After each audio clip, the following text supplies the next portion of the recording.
আল্লাহ আমার প্রভু, আমার নাহি নাহি ভয়। আল্লাহ আমার প্রভু। আসসালামু আলাইকুম ওয়া রাহমাতুল্লাহি ওয়া বারাকাতুহু। আলহামদুলিল্লাহি ওয়া কাফা ওয়া সালামুন আলা ইবাদিহিল্লাযীনা ইসতাফা, আম্মা বা'দ। আউযু বিল্লাহি মিনাশ শাইতানির রাজীম। বিসমিল্লাহির রাহমানির রাহিম। ইয়া আইয়ুহাল্লাযীনা আমানু ইসতাঈনু বিস-সাবরি ওয়াস-সালাহ, ইন্নাল্লাহা মা'আস সাবিরিন। সাদাকাল্লাহুল মাওলানাল আযীম ওয়া সাদাকা রাসূলুহুন নবিয়ুল হাবিবুল করিম। সুস্বাগত জানাচ্ছি মাহে রমজান শীর্ষক হেরার পথে ইসলামী অনুষ্ঠানে। সঙ্গে আছে আমি ডক্টর মোহাম্মদ আব্দুল মাহবুদ। প্রিয় দর্শক, দেশ জুড়ে বিশ্ব জুড়ে যারা যে অবস্থান থেকে এই মুহূর্তে আমাদেরকে দেখছেন, সকলকে অনিমেষ শুভেচ্ছা ও সান্নিধ্য অভিনন্দন জানাচ্ছি। আশা করছি সবাই ভালো আছেন। প্রিয় দর্শক, গুরুত্বপূর্ণ একটি বিষয় নিয়ে আমাদের এই পর্বে আপনাদের সম্মুখে উপস্থিত হয়েছি। প্রিয় দর্শক, আমাদের এই পর্বে আলোচনার আলোচ্য বিষয় হচ্ছে ধৈর্যের প্রশিক্ষণের মাস রমজান। এই বিষয়ের উপর আলোচনা করবার জন্য স্টুডিওতে আমন্ত্রিত অতিথি হয়ে উপস্থিত হয়েছেন প্রথিতদশা ইসলামী চিন্তাবিদ, ইসলামিক স্কলার, ইসলামী ব্যক্তিত্ব, প্রখ্যাত আলেম দ্বীন, southern university Bangladesh Islamic studies বিভাগের সহকারী অধ্যাপক আল্লামা মৌলানা মোহাম্মদ জালাল উদ্দিন আজহারি। আসসালামু আলাইকুম ওয়া রাহমাতুল্লাহি ওয়া বারাকাতুহু। ওয়ালাইকুম আসসালাম ওয়া রাহমাতুল্লাহ। মোহতারাম শেখ, আপনাকে আমাদের স্টুডিওতে স্বাগত জানাচ্ছি। আপনাকে ধন্যবাদ। মোহতারাম, এই মহিমান্বিত বরকতময় রাহমাত মাগফিরাত নাজাতের মাসে রমজান, এ প্রসঙ্গে রাসূলুল্লাহ সাল্লাল্লাহু আলাইহি ওয়াসাল্লাম বলেছেন, হুয়া শাহরুস সাবর ওয়াস সাবরু সাওয়াবুহু আল জান্নাহ। এটি ধৈর্যের মাস, এটির বিনিময় হলো জান্নাত। আমরা এই অস্থায়ী পৃথিবীতে রয়েছি, স্থায়ী আবাসস্থল হচ্ছে জান্নাত। জান্নাত লাভের জন্য এই বরকতময় মাস আল্লাহ রাব্বুল আলামিন আমাদেরকে দিয়েছেন। শুরুতে দর্শক শ্রোতা যারা আমাদেরকে দেখছেন, তাদের উদ্দেশ্যে সবর তথা ধৈর্যের সংজ্ঞা নিয়ে বলো। বিসমিল্লাহির রহমানির রহিম। আলহামদুলিল্লাহ রাব্বিল আলামিন ওয়াস সালাতু ওয়াস সালামু আলা সাইয়্যিদিল মুরসালিন ওয়া আলা আলিহি ওয়া সাহবিহি আজমাইন। সবর বা ধৈর্য, যেটাকে আমরা বাংলায় ধৈর্য বলি, যেটার মূল অর্থ হলো নিয়ন্ত্রণ করা, আয়ত্তে রাখা, বেঁধে রাখা। অর্থাৎ মানুষ তার অন্তরকে হা হুতাশ থেকে, অনিয়ন্ত্রণ থেকে রক্ষা করবে, নিজের জবান বা মুখে হেফাজত করবে এবং সাথে সাথে তার কার্যাদি আল্লাহ রসুল সাল্লাল্লাহু আলাইহি ওয়াসাল্লাম অসন্তুষ্ট হন এই ধরনের কোনো কাজে নিজের দেহকে ব্যবহার করবে না। এই ক্ষেত্রে নিজের সব কিছুকে নিয়ন্ত্রণে রাখবে। সবকিছু মিনছে অঙ্গ প্রত্যঙ্গ, তার মুখ এবং এমনকি তার অন্তরকেও সে নিজের নিয়ন্ত্রণে রাখবে। যেখানে ব্যবহার করা অনুচিত সে জায়গায় ব্যবহার করবে না। এটাই হলো মূলত সবর বা ধৈর্য। এবং এই ধৈর্যটা এই জন্যেই আবার ধৈর্য নানা ধরনের হয়ে থাকে। যেমন ইমাম ইবনু রাজব হাম্বলি রহমতুল্লাহ আলাইহি লাতাইফুল মারিফের মধ্যে তিনি সবরকে 3 ভাগে ভাগ করেছেন। একটা হল আস-সবরু আলা তাআ, একটা হল আস-সবরু আনিল মাসিয়া, একটা হল আস-সবরু আলাল আকদার আল মুলিমা। অর্থাৎ সৎ কাজ, পুণ্য কাজ করার ক্ষেত্রে ধৈর্য। কারণ সৎ কাজ, পুণ্য কাজ এগুলো করার ক্ষেত্রে ধৈর্য অবশ্যই প্রয়োজন। কারণ যদি ধৈর্য না থাকে, আমার নামাজের সময় হয়েছে, আমি অলসতার জন্য আমি আরামের বিছানায় শুয়ে আছি, এখন আমার ঘুম থেকে উঠতে মন চাচ্ছে না, ওই জায়গায় আমার ধৈর্যের প্রয়োজন। আমার ঘুম থেকে উঠে আমাকে নামাজ পড়তে হবে। অলসতা, ধৈর্য এটা ইবাদতের ক্ষেত্রে, পূর্ণ যে কোনো কাজ করার ক্ষেত্রে এটা হলো একটা ধৈর্যের একটা প্রকারগুলোর মধ্যে একটা প্রকার। কারণ এগুলোর ক্ষেত্রে ধৈর্যের অবশ্যই রাখবে। কারণ আমি জাকাত দেওয়ার ক্ষেত্রে কারো মন চাইবে না যে নিজের অর্জিত টাকা পয়সা সম্পদ এটা অন্যকে দিয়ে দিবে নিজের পকেট থেকে বের করে। এক্ষেত্রে নিজের আত্মাকে কন্ট্রোল করার একটা আর কি এই মানুষের একটা বিষয় আছে, সেটা ওই জাকাত দেওয়ার ক্ষেত্রে ইবাদতের ক্ষেত্রে এটা প্রয়োজন। অনুরূপভাবে আপনি হজ করবেন, সেক্ষেত্রেও ধৈর্যের পরিচয় দিতে হবে, অন্যথায় আপনি হজের কাজগুলো ঠিকমতো করতে পারেন। এই জন্য যত ধরনের পুণ্যের কাজ আছে, সওয়াবের কাজ আছে, ইবাদতের কাজ আছে, এইগুলোর ক্ষেত্রে ধৈর্য অবশ্যই থাকতে হবে। এই জন্য এগুলোকে বলে আসসাবর আলা তাআত। আবার আসসাবর আনিল মাআসি, অর্থাৎ গুনার কাজ থেকে বিরত থাকার জন্য ধৈর্য। কারণ গুনার কাজগুলো সাধারণত মানুষের সামনে লোভনীয় এবং আকর্ষণীয় বস্তুর প্রতি মানুষ স্বাভাবিকভাবে ধাবিত হয়। একজন মানুষ নিজেকে নিয়ন্ত্রণে রাখা এক্ষেত্রে ধৈর্য ধরা অত্যন্ত প্রয়োজন। এই কারণেই হাদিসে পাকের মধ্যে রোজার প্রতিদানের ক্ষেত্রে আল্লাহ রাসূল ইরশাদ করেছেন যে সেই ব্যক্তি তার শাহওয়াত প্রবৃত্তিকে, সে ব্যক্তি কুপ্রবৃত্তিকে সেই নিয়ন্ত্রণে রেখেছে। এই কারণে আল্লাহ পাক রব্বুল আলামিন তাকে অসংখ্য অগণিত প্রতিদান আল্লাহ তাআলা দিচ্ছেন। আরেকটা ধৈর্য হলো নানা ধরনের মুসিবত, কষ্ট, বিপদ আপদ ইত্যাদি এগুলোতে ধৈর্য ধারণ করা, এটাও ধৈর্যের একটি অন্যতম একটি প্রকার এবং অত্যন্ত প্রয়োজনীয়। তো এই যত ধরনের ধৈর্য আছে, 3 ধরনের ধৈর্যই মূলত এই মাহে রমজান বান্দা যখন রোজা রাখে, শাহরুস সবর, এই শাহরুস সবরের মধ্যে রোজার মধ্যে 3 ধরনের ধৈর্য পাওয়া যায়। কারণ এখানে একদিকে রোজা ইবাদত, সেটা করার ক্ষেত্রে ধৈর্যের দরকার। আবার রোজা রেখে অনেক ধরনের পাপাচার থেকে করতে হবে, বিরত রাখতে হবে, এটা একটা ধৈর্য। সাথে সাথে আমি খাচ্ছি না, পান করছি না, ক্ষুধার যে কষ্ট, পান না করার যে কষ্ট, এই কষ্টটাও আমাকে সহ্য করতে হচ্ছে। এই কারণে রোজা রাখলে যে ধৈর্যের যে 3টি প্রকার আছে, এই 3টি প্রকারেই কিন্তু রোজার মধ্যে পাওয়া যায়। এই কারণে রোজার সাথে এবং ধৈর্যের সাথে একটা গভীর এবং নিবিড় সম্পর্ক আছে। ধৈর্যের প্রতিদান নিয়ে একটু বলুন। কোরআনুল কারীমের মধ্যে আল্লাহ তাআলা ইরশাদ করেছেন, ইন্নামা ইউআফফাস সাবিরুনা আজরাহুম বিগাইরি হিসাব। আল্লাহ বলছেন যারা ধৈর্যশীল তাদের প্রতিদান আল্লাহ দিবেন কোনো ধরনের হিসাব নিকাশ ছাড়া। এদিক থেকেও রোজার সাথে ধৈর্যের একটা সম্পর্ক আছে। রোজার ক্ষেত্রে বলা হয়েছে হাদিসে পাকের মধ্যে, হাদিসে কুদসি, আস-সাওমু লি ওয়া আনা আজজি বিহি, রোজা আমার জন্য রেখেছে, আল্লাহ বলবেন সেটার প্রতিদান আমি আমার কুদরতের হাতেই দিব। অর্থাৎ অন্যান্য ইবাদতের জন্যে প্রতিদান নির্ধারিত আছে, কিন্তু আল্লাহ তাআলা ইরশাদ করছেন রোজার জন্য প্রতিদান কিনে নির্ধারিত নাই। আল্লাহ তাবারক ওয়া তাআলার জন্যই বান্দা রোজা রেখেছে, এই কারণে তার প্রতিদান আল্লাহ তাআলা বলছেন আমি হিসাব নিকাশ ছাড়াই আমার কুদরতের হাতে দিব। অনুরূপভাবে ধৈর্য এমন একটা ইবাদত যেটার প্রতিদান আল্লাহ বলছেন ইন্নামা ইউআফফাস সাবিরুনা আজরাহুম বিগাইরি হিসাব, কোনো ধরনের হিসাব নিকাশ ছাড়া। ধৈর্যের প্রতিদান এত বেশি। অন্যান্য ইবাদতের প্রতিদান নির্ধারিত আছে, কিন্তু ধৈর্যের প্রতিদান নির্ধারিত নেই।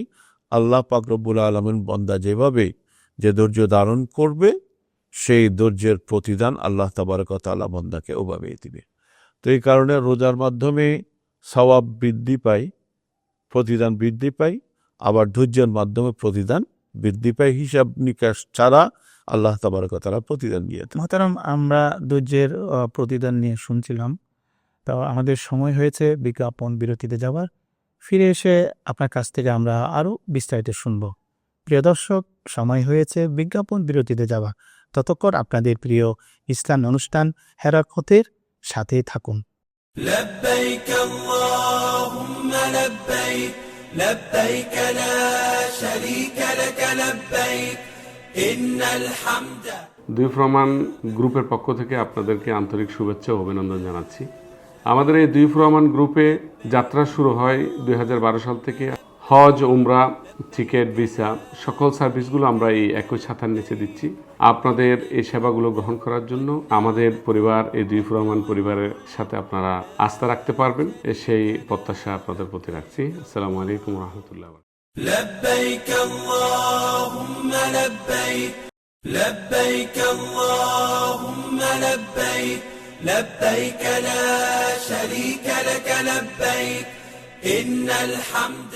দুই রহমান গ্রুপের পক্ষ থেকে আপনাদেরকে আন্তরিক শুভেচ্ছা ও অভিনন্দন জানাচ্ছি। আমাদের এই দুই রহমান গ্রুপে যাত্রা শুরু হয় 2012 সাল থেকে। হজ, উমরা, টিকেট, ভিসা সকল সার্ভিসগুলো আমরা এই একই ছাতার নিচে দিচ্ছি।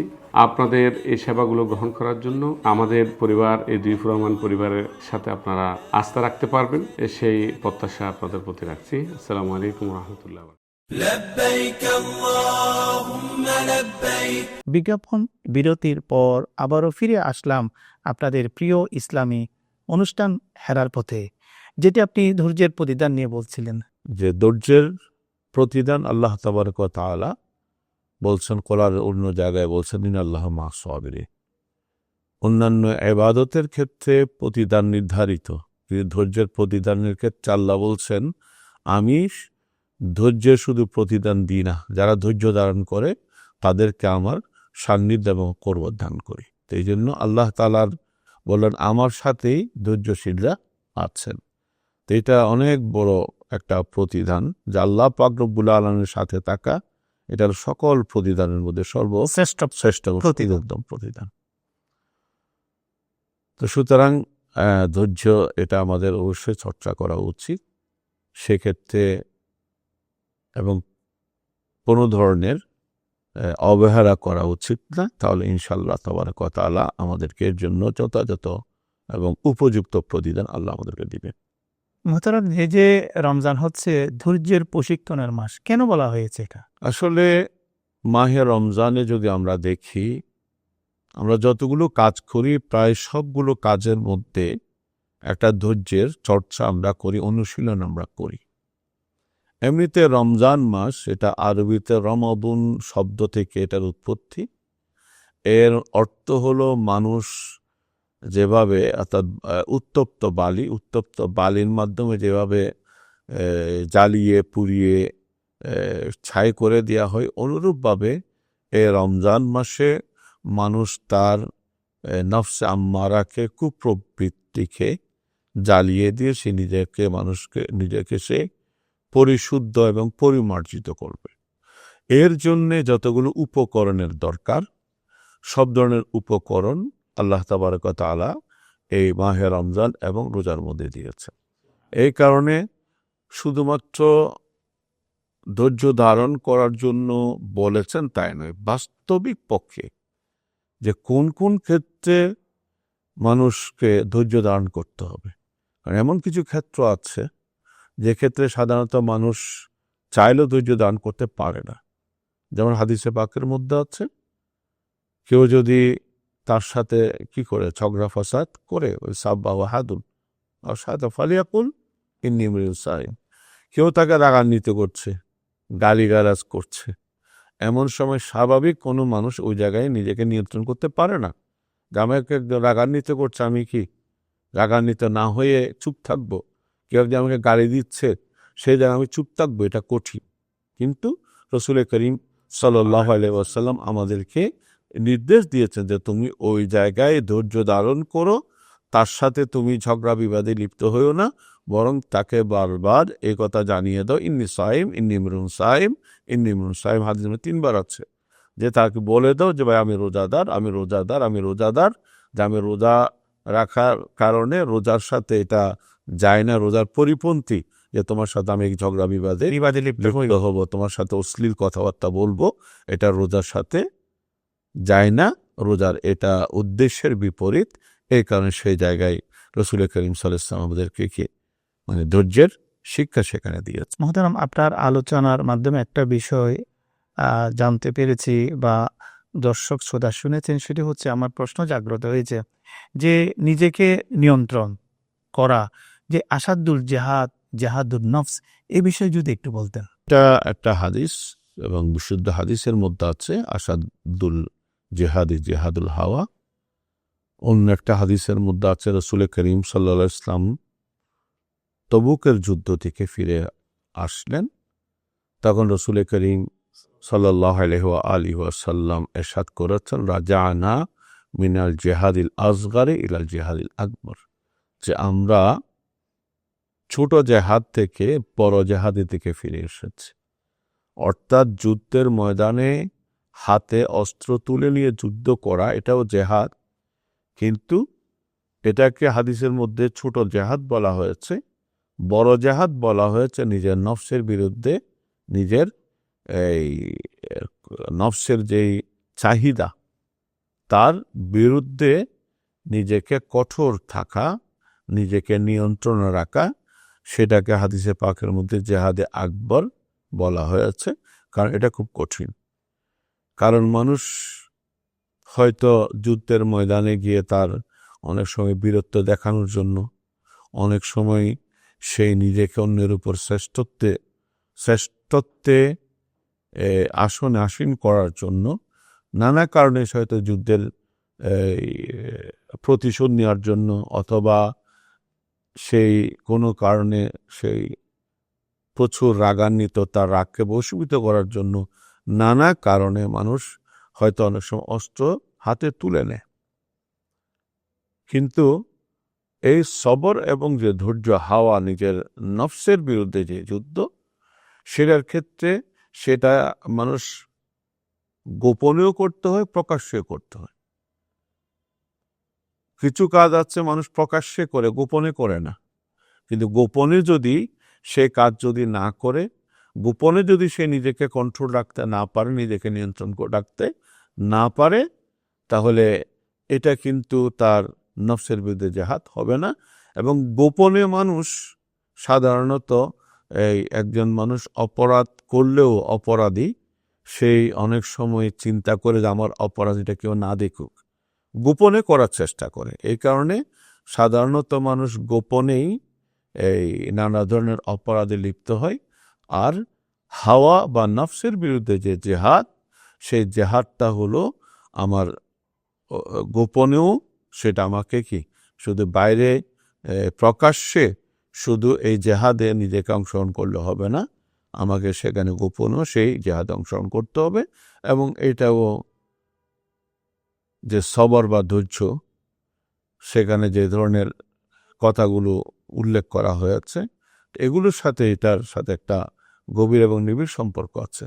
আপনার এই হাওয়া বা মানুষের কুপ্রবৃত্তি, ইন্না নফসা লাআম্মারাতুম বিসসু, কোরআনের মধ্যে আছে মানুষের নফস মানুষকে সবসময় খারাপ কাজের দিকে ধাবিত করে। এই নফস, এই যে আম্মারা বিসসু, এটাকে মানুষ নিয়ন্ত্রণে আনা এটা কঠিন বিষয়। এই কারণে এটাকে হাদিসের মধ্যে আসাদুল জেহাদ জেহাদুল হাওয়া হিসেবে হাদিস শরীফের মধ্যে আখ্যায়িত করা হয়েছে। কোরআন পাকে আল্লাহ তাআলা বলেছেন, গণনার দিক দিয়ে মাস হচ্ছে 12টি। ইন্না ইদ্দাতা শুহুর ইনদাল্লাহ ইসনা আশারা সাহারান। কিন্তু এই 12টি মাসের মধ্যে অন্যতম মাস হচ্ছে রমজান। এই রমজান মাস কোরআন পাকে যে আয়াতে পাক যে ইন্নাল্লাহ মা'আস সাবিরিন, ধৈর্যশীলদের সাথে আল্লাহ রাব্বুল আলামিন রয়েছেন, থাকেন। তো এই যে ধৈর্য, রমজান এবং সিয়াম সাধনা, সাথে সাথে যে জান্নাত, এগুলোর একটার সাথে আরেকটা যে নিবিড় সম্পর্ক, যে একটি মাস আছে, এটা যে বাস্তব প্রশিক্ষণের মাস। তো কিভাবে আমরা প্রশিক্ষণ নিয়ে বাকি 11 মাস আমরা চলতে পারি? আসলে আমরা দেখি এই রমজান আমাদেরকে ধৈর্যের নানা ধরনের প্রশিক্ষণ দিচ্ছে, এবং প্রশিক্ষণ মানুষ গ্রহণ করে সেটা তার জীবনের বাকি সময় সেটা বাস্তবায়ন করার জন্য। তো রমজান এটা হলো আমাদের শুধু এমনি কোরআন হাদিসে শুধু প্রশিক্ষণের কথা বলা হয়েছে এতটুকু নয়, বরং দেখা যায় এটার বাস্তব প্রশিক্ষণের কিছু দিক নির্দেশনাও হাদিস শরীফের মধ্যে দেওয়া হয়েছে। এবং রাসূল করিম সাল্লাল্লাহু আলাইহি ওয়াসাল্লামও এই ধরনের প্রশিক্ষণের কথা আল্লাহ রসুল বলেছেন, কিছু বাস্তব উদাহরণ দৃষ্টান্ত আল্লাহ রসুল দিয়েছেন।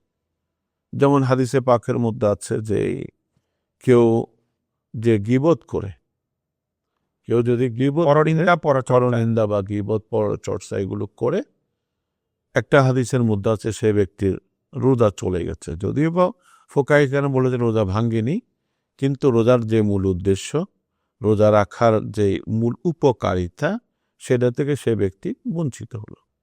কারোর সাথে অশ্লীল কথা বলবে, কারোর সাথে ঝগড়া ফসাদ করবে, এই ধরনের এটা হাদিসে পাকের মধ্যে আছে, মাল্লাম ইয়াদা কাউলা যুর ওয়াল আমলি ওয়াল আমালাবি ফালাইসা লিল্লাহি হাজা ফি আন ইয়াদা তা'আমা শারাবা। কেউ যদি রোজা রেখেছে কিন্তু অশ্লীল কথা ছাড়েনি, ঝগড়া বিবাদ ছাড়েনি, অথবা মানুষকে এখানে কওলা যুর শুধু মিথ্যা কথা নয়, এর সাথে যতগুলো সম্পৃক্ততা এগুলোর মধ্যে আছে। এক কথায় শরীয়ত যেগুলো কি নিন্দনীয় কাজ, এই ধরনের কাজগুলো যদি কেউ পরিহার না করে, তখন হাদিসে পাকের মধ্যে বলা হয়েছে ওই ব্যক্তি শুধুমাত্র উপবাস থেকেছে, ওই ব্যক্তি ক্ষুধার্ত এবং পিপাসার্থ থেকেছে, সেই ব্যক্তি আসলে প্রকৃত রোজা রাখার যে আসল উদ্দেশ্য, সে উদ্দেশ্য তার মধ্যে কি হয় না, বাস্তবায়িত হয়নি। এই জন্য হাদিসের মধ্যে আছে রুব্বা সাইমিন লাইসা মিন সওমি ইলাল জুয়াল আতাশ ওয়া রুব্বা কাইমিন লাইসা মিন কিয়াম ইল্লা সাহার। আল্লাহ রাসূল ইরশাদ করেছেন, এমন কিছু মানুষ আছে রোজাদার, কিন্তু সে রোজা থেকে যেটা পাবার কোনোটাই সে পায়নি, শুধু পেয়েছে কি ক্ষুধা এবং পিপাসা। আবার কিছু মানুষ রাত জাগে এবাদতের জন্য, রাত জেগে এবাদতের অনেকগুলো ফজিলত মর্যাদার কথা কোরআনুল কারীমে ওই ধরনের বন্দাদের প্রশংসা করা হয়েছে, ইত্যাদিয়া অনেকগুলো আছে। কিন্তু আল্লাহ রাসূল ইরশাদ করেছেন অনেক রাত জাগা মানুষ আছে, রাত জেগে শুধুমাত্র তার নির্ঘুম রাত কাটানোটা হয়েছে। রাত কাটার মধ্যে, রাত জাগার মধ্যে যেই প্রতিদান, যে ফজিলত আল্লাহ তাআলার কাছ থেকে যে নিয়ামত পাবার কথা, সে নিয়ামত সে ব্যক্তি পাবে না, বঞ্চিত হয়ে সেগুলো থেকে বঞ্চিত হয়েছে। তার মানে বোঝা যায় শুধুমাত্র পানাহার ত্যাগ করার নাম রোজা নয়। এ কারণে সালফে সালেহীন রোজাদারকে ভাগ করেছেন যে কিছু হলো সাধারণ মানুষ, একদম সাধারণ মানুষের রোজা, যারা শুধুমাত্র পানাহার ত্যাগ করবে, তারপরে অন্যান্য যতগুলো অপরাধ গুনার কাজ আছে, গীবত করা, পরনিন্দা করা, অন্যের হক নষ্ট করা, আমানতের খেয়ানত করা, ইত্যাদি ইত্যাদি, মিথ্যা বলা, যা আছে এগুলো সবগুলো করবে, শুধুমাত্র পানাহার ত্যাগ করেছে। এটা হলো একদম সাধারণ মানুষের রোজা। যদি বা শরীয়তের পরিবেশে তার রোজা আদায় হয়ে যাবে, কিন্তু রোজার আসলে যে প্রতিদান আল্লাহ তাআলা, আল্লাহ রাসূল সাল্লাল্লাহু আলাইহি ওয়াসাল্লাম যে বর্ণনা করেছেন, যে আল্লাহ বলছেন রোজা আমার জন্য রেখেছে, আমি আমার কুদরতের হাতে বন্দার কি প্রতিদান দিব, সেই ধরনের প্রতিদান সে কিন্তু পাবে না। মোহতারাম আল্লামা মাওলানা মোহাম্মদ জালালউদ্দিন আজহারি, আপনাকে আবারও মোবারকবাদ জানাচ্ছি, কৃতজ্ঞতা প্রকাশ করছি আপনার মূল্যবান সময়টুকু আমাদেরকে দিয়েছেন। প্রিয় দর্শক, আমরা অনুষ্ঠানের শেষ প্রান্তে চলে এসেছি। আজকে আমরা চমৎকার আলোচনা শুনেছি যে ধৈর্যের প্রশিক্ষণের মাস হলো এই রমজান, অর্থাৎ প্রশিক্ষণ নিয়ে আজীবন যতদিন বেঁচে থাকি তদানুযায়ী যেন চলতে পারে। এরই ধারাবাহিকতায় আল্লাহ রাব্বুল আলামিন আমাদেরকে ইহজীবনে মুক্তি দেবেন, পরজীবনেও মুক্তি দিবেন। সুপ্রিয় দর্শক, এতক্ষণ পর্যন্ত যারা আমাদের এই অনুষ্ঠানটির সাথে ছিলেন, চোখ রেখেছেন, সকলকে আবারও প্রীতিপুত শুভেচ্ছা ও মোবারকবাদ জানাচ্ছি এবং আগামী পর্ব দেখার আমন্ত্রণ জানিয়ে বিদায় নিচ্ছি। সবাই ভালো থাকুন, সুস্থ থাকুন, নিরাপদে থাকুন। আসসালামু আলাইকুম ওয়া রাহমাতুল্লাহি ওয়া বারাকাতুহু। لبيك اللهم لبيك لبيك لا شريك لك لبيك إن الحمد। দুই প্রমাণ গ্রুপের পক্ষ থেকে আপনাদেরকে আন্তরিক শুভেচ্ছা ও অভিনন্দন জানাচ্ছি। আমাদের এই দুই প্রমাণ গ্রুপে যাত্রা শুরু হয় 2012 সাল থেকে। হজ, উমরা, টিকিট, ভিসা সকল সার্ভিসগুলো আমরা এই একই ছাতার নিচে দিচ্ছি। আপনাদের এই সেবাগুলো গ্রহণ করার জন্য আমাদের পরিবার, এই দুই প্রমাণ পরিবারের সাথে আপনারা আস্থা রাখতে পারবেন, সেই প্রত্যাশা আপনাদের প্রতি রাখছি। আসসালামু আলাইকুম ওয়া রাহমাতুল্লাহ। لبيك اللهم لبيك لبيك اللهم لبيك لبيك لا شريك لك لبيك إن الحمد দুই ফ্রমান গ্রুপের পক্ষ থেকে আপনাদেরকে আন্তরিক শুভেচ্ছা ও অভিনন্দন জানাচ্ছি। আমাদের এই দুই ফ্রমান গ্রুপে যাত্রা শুরু হয় 2012 সাল থেকে। হজ, উমরা, টিকিট, ভিসা সকল সার্ভিসগুলো আমরা এই একই ছাতার নিচে দিচ্ছি। আপনাদের এই সেবাগুলো গ্রহণ করার জন্য আমাদের পরিবার, এই দুই ফ্রমান পরিবারের সাথে আপনারা আস্থা রাখতে পারবেন, সেই প্রত্যাশা আপনাদের প্রতি রাখছি। আসসালামু আলাইকুম রহমতুল্লাহ। لبيك اللهم لبيك